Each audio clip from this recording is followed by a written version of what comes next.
coming up is one of my favorite slides. We're going to talk about the math of buying a business and why this is such an attractive proposition. Once I go through this slide, you're going to see that, wow, right from year one, you're able to earn more than you actually put into as equity into the business if you do this thing right.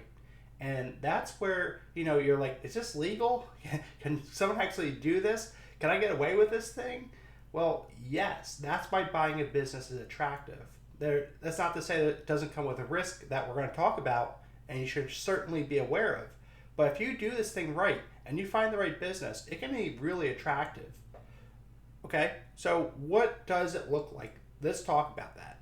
Say we're looking at a business that's $1 million. We're going to buy $1 million factory. And what that is going to require from you from an equity infusion standpoint is 10% down on the purchase price. So we're going to put $100,000 down to buy $1 million business. That's $1 million purchase price a year. However, we determined that purchase price, and we're going to say $100,000 down, it's ours.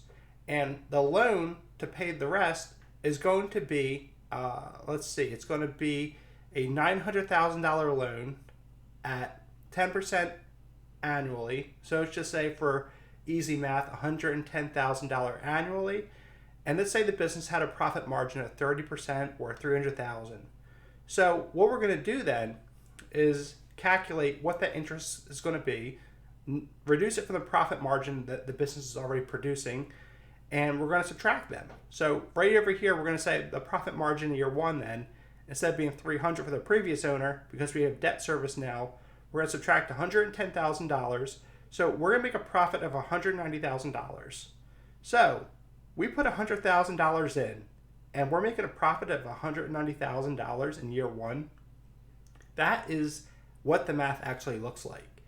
And it's exciting because there's not too many opportunities where you get such a great return so early on. And then if you do it right, it just compounds from there.